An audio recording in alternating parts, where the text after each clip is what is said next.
Sound of copper chisel against stone. Close your eyes and imagine the heat. It is 1850 BCE. The air is thick with the smell of scorched limestone and the metallic tang of turquoise ore. Here, in the shadow of Middle Kingdom Egypt, the world is shifting, not through war, but through the desperate need to be heard. These workers were outsiders. They spoke a Semitic tongue, surrounded by the high-prestige scriptura sacra, the sacred carvings of their Egyptian overseers. To the pharaoh's scribes, writing was a divine gift, a labyrinth of hundreds of characters. But to a miner tallying shipments in the blistering sun, complexity was a barrier. They needed a shortcut, a people script. They looked to the walls. They saw the ox, the Egyptian ka. In their own language, the word for ox was alpu. In a moment of sheer cognitive genius, these miners practiced acrophony.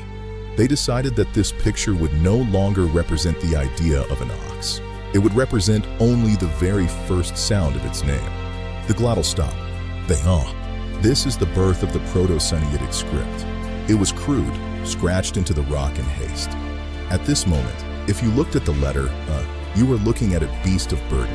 Its horns pointed toward the heavens, its snout pressed toward the earth. It was a literal capit, a head of the herd. By 1200 BCE, the ox had traveled north to the Phoenicians. These were the purple people, the Mediterranean's greatest mariners. In the markets of Byblos and Sidon, time was pecunia, money. The Phoenician Aleph became leaner. Why the tilt? Speed. A scribe's hand moves faster when it doesn't have to draw a vertical animal. The Phoenicians turned the alphabet into a tool of commerce. They exported it alongside cedar wood and dyed wool. When their ships docked in the Aegean, they weren't just bringing goods. They were bringing the phonetic virus. Around 800 BCE, the Greeks encountered this Phoenician script, but they had a problem. The Semitic Aleph was a consonant, a breathy catch in the throat. The Greek language was melodic, vowel-heavy. They performed a radical inversion. They stood the ox on its horns. What were once the ears became the legs of the letter.